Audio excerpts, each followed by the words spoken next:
¿hay, además de usted, alguien en esta Cámara, además de usted y sus correligionarios, que tengan algo bueno? Oye, a lo mejor no lo hay y nos enteramos y hacemos esfuerzos para superarnos en el futuro. Pero ¿hay alguno que tenga algo bueno en esta Cámara? Dicho de otra forma, ¿es que todos los que no le gustan a usted son malos y todos sus correligionarios son buenos, señor Iglesias? Si el problema no es ese, si el problema no es personal, señor Rajoy, no es que ustedes no tengan algo bueno, en lo personal seguro que sí, como todo el mundo. El problema son los resultados de su gobierno, de sus gobiernos. Y estará usted de acuerdo conmigo que razones para ser autocríticos ustedes tienen que tener. Desconozco qué es lo que le ha molestado a usted de mi afirmación sobre que hemos salido de la crisis sin devaluar la moneda, porque es algo bastante razonable. Hemos salido de muchas crisis en España con una devaluación, cuando no estábamos en el euro. Sí, bueno, bien, claro, pero es que es mucho más difícil salir de una crisis sin devaluar la moneda. Oiga, ¿qué quiere usted que yo le diga? Ha habido una cosa, tanto en su intervención como en la del señor Sánchez, que me ha llamado la atención a propósito de las devaluaciones. Ha dicho usted, hemos salido de una crisis sin devaluar. Bueno, claro, ya, es que España no puede devaluar la moneda. Sería una cosa impresionante que saliéramos de una crisis devaluando. Del mismo modo que el señor Sánchez decía que hay que implementar políticas monetarias interesantes. Ya, lo que pasa es que eso no depende de nuestro país, depende básicamente del Banco Central Europeo. Está bien debatir de estas cosas. Y esto tiene un elemento curioso. Yo no sé si le ha traicionado el subconsciente, porque ha dicho usted, hemos salido de la crisis sin devaluar la moneda. Claro, devaluar la moneda no se puede porque no hay peseta. Entonces, ¿qué es lo que se puede devaluar? Los salarios, las condiciones de vida de la gente. Si le damos la vuelta a lo que ha dicho usted, después de decir con simpatía lo evidente, lo que usted ha reconocido es que claro que hemos salido de una crisis devaluando, porque no se puede salir de una crisis sin devaluar, en este caso, los salarios. ¿Es usted el único demócrata que hay en España? ¿Considera usted que yo no soy demócrata? A lo mejor lo considera. Hombre, yo me presento a las elecciones, a veces pierdo, he perdido muchas, a veces gano. Pero a lo mejor considera usted que yo no soy demócrata. ¿Es usted el único demócrata que hay en esta Cámara? Usted decía que es usted demócrata. Bueno, claro, esto es muy fácil de decir. Lo que pasa es que ser demócrata tiene una serie de implicaciones. Se lo decía antes en mi intervención a propósito de la noción de soberanía. En el aniversario en el que ustedes llegan a un acuerdo para reformar el artículo 135 de la Constitución, que entrega la soberanía de nuestro país a poderes exteriores y hace que, independientemente de lo que decida el Parlamento, que es el depositario de la soberanía popular, un gobierno esté obligado a tomar medidas que pueden afectar a su gente, pues entienda usted si le digo que eso es, pues por lo menos asumir un déficit democrático para nuestro país. Cuando el Parlamento no puede decidir y lo deciden desde fuera, tenemos un poquito menos de democracia. Los que recortan la democracia, creo yo, son menos demócratas que los que entienden que las decisiones de un país la tienen que tomar las gentes de su país a través de sus representantes y no los poderes financieros y la señora Merkel. ¿Y es usted el único honrado que hay en España? Oiga, yo nunca le he reprochado que levante el puño, mientras no sea obligatorio, señor Iglesias. Creo que ha sido usted imprudente al hablar de la obligatoriedad de determinados símbolos. No quería volvérselo a recordar, pero es que su partido lo fundaron unos señores que obligaban a hacer el saludo romano y que a veces juraban sus cargos con camisa azul. Entonces, cuando hable usted de la obligatoriedad de signos, tenga usted un poquito de decoro, porque a España no se le olvida de dónde vienen ustedes. A España no se le olvida que su partido lo fundan los cuadros de una dictadura. Esos son los únicos que en España han obligado a hacer determinados gestos, esos eran los que prohibían a los demás partidos políticos y esos eran los que nos han hecho cargar con la vergüenza de que en nuestro país durante 40 años hubiera una dictadura. Yo sé que a ustedes les avergüenza, pero es que es la verdad, su partido lo fundaron ministros de una dictadura, es lo que hay. Oiga, a usted le votan estudiantes, abuelos, obreros, catedráticos, autónomos, comerciantes, y suman 5 millones, y es una cifra importante. Oiga, ¿y a los demás quiénes nos votan? ¿Los ricos o gente despistada? Ustedes hablan mucho de la gente, pero conviene de vez en cuando, además de hablar de la gente, hacerle caso a la gente, porque es que hay gente para todos los gustos y gentes con gustos distintos. Por tanto, nadie tiene el patrimonio de la gente. La gente. Si el problema aquí no es a quién le vota cada uno, si a usted le vota a mucha gente, como a nosotros también, el problema es las medidas que uno decide y si esas medidas están cerca de la gente o no están cerca de la gente. Ha hablado de la soberanía nacional. Yo estoy a favor de la soberanía nacional. Ha hablado de que yo estoy a la orden, pues, además de los ricos y de los poderosos, de la señora Merkel, pero yo tengo que decir que yo defendí la soberanía nacional en un momento muy duro de la historia de España, en el año 2012. Otros no quisieron o probablemente no pudieron. Ha dicho usted también, a propósito de la soberanía, que a usted no le presiona nadie y que hacer política, al fin y al cabo, es trabajar para la gente.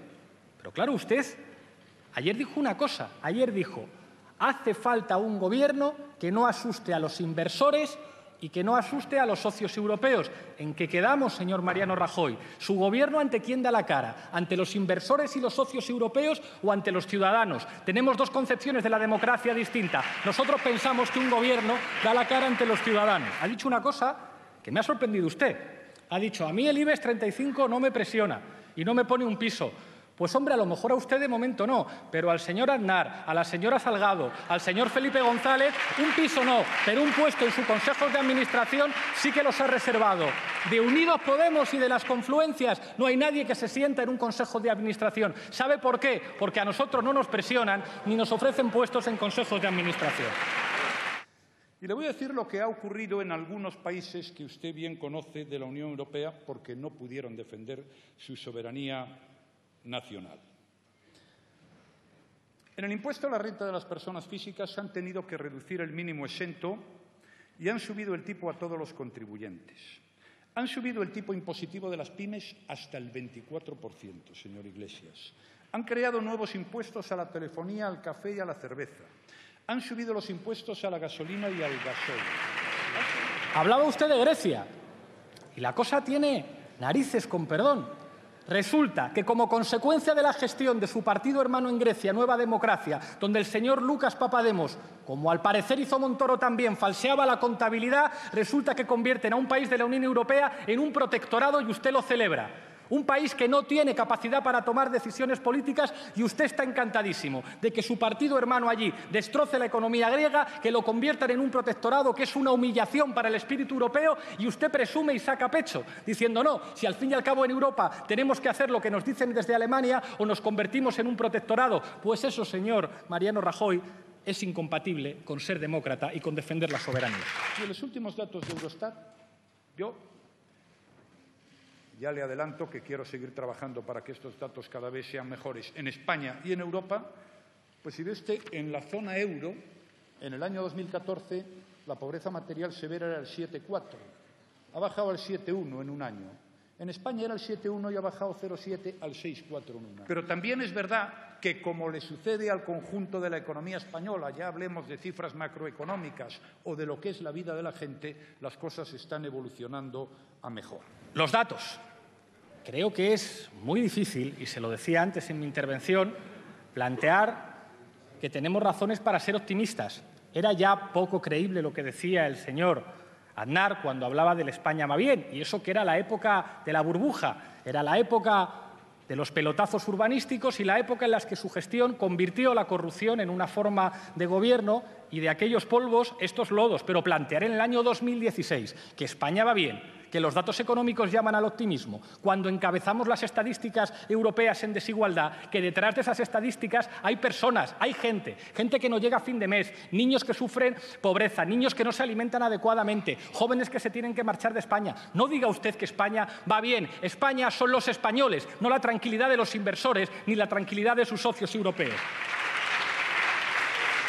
Lo mismo ocurre con algo que sí afecta directamente a la vida de la gente y que es un indicativo muy claro y muy evidente de cómo vive la gente, que es la evolución del consumo. En España hubo una caída del consumo descomunal en los últimos años y los inicios de la recuperación no estuvieron ligados al consumo, estuvieron ligados fundamentalmente al sector exterior y a las exportaciones. Ahora, por fortuna, las exportaciones siguen yendo bien y, además, el turismo, pero el consumo se está recuperando. Ha dado usted un dato, que es los datos de consumo, que esto es un poco como lo de la devaluación, que no depende de usted. Claro, cuando resulta que la relación euro-dólar cambia, cuando los precios del petróleo cambian y cuando, además, los últimos meses de su gestión ustedes empiezan a hacer lo que algunos decimos que hay que hacer, políticas más expansivas, aflojar un poco más, entonces hay algunos datos del consumo que llaman al optimismo, pero a partir de lo contrario a lo que hacen ustedes. Si ustedes reducen los salarios, si ustedes aumentan la precariedad laboral, ¿cómo va a aumentar el consumo? Usted dirá, no, nuestras reformas laborales no han contribuido a disminuir la capacidad negociadora de los trabajadores, sus salarios y sus condiciones. Entonces, ¿por qué les hicieron una huelga general? A ustedes y a ustedes, a los dos huelgas generales por sus reformas laborales. Eso lo hacen los trabajadores porque sus reformas impiden su capacidad negociadora, disminuyen los salarios y aumentan la precariedad. Y eso se traduce en menos consumo, señor Mariano Rajoy. Cuando vienen 70 millones de turistas o los estudiantes de Erasmus o cuando hay 6 millones de extranjeros, vendrán porque este país tiene algo que ofrecerles. Decía usted que España es un país en el que viene mucha gente. Bueno, en los últimos tiempos, por desgracia, cada vez viene menos y cada vez se van más. Y no se van de aventura, como decía una de sus ministras. Los jóvenes españoles se van porque este país no les ofrece una alternativa. Y ese es el resultado de sus políticas. Hablaba usted de Madrid y Barcelona. Pues se lo voy a decir. Donde nosotros gobernamos aumenta la inversión extranjera y en el caso de Madrid hemos conseguido reducir la deuda. Y son datos oficiales, aunque a ustedes les duelan.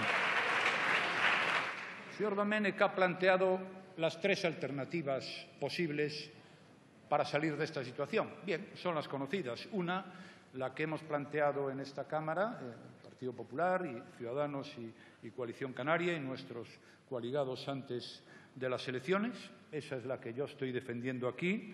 Sinceramente creo que es la mejor y por eso la planteo. En primer lugar, respeta como ninguna la voluntad de los electores, porque el partido que yo presido tiene 52 escaños más que la segunda fuerza política y eso, en democracia, señorías, tiene un valor.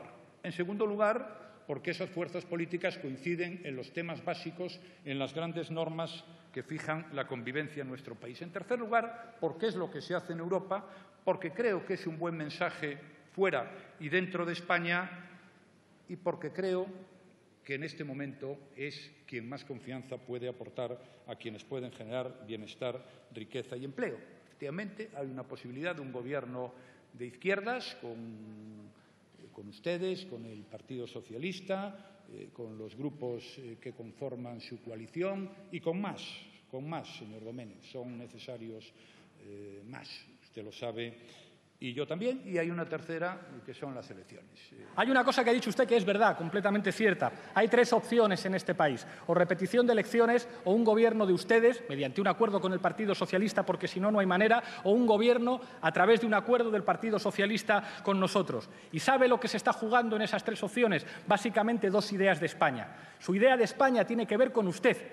Es impresionante. Usted ha dicho que cuando yo critico a su partido y a su gobierno estoy criticando a España. España no es usted, España no es su gobierno, España es la gente, no son los inversores, no son los socios europeos.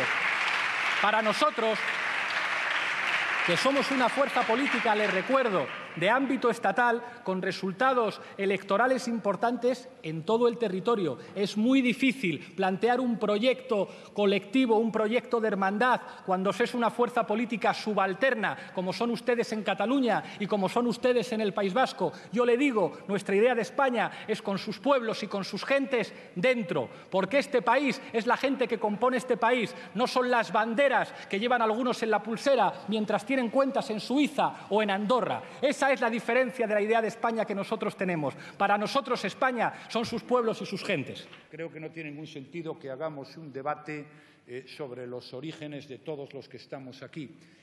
Yo estoy dispuesto a que usted investigue los míos, fíjese, y se llevaría probablemente una sorpresa.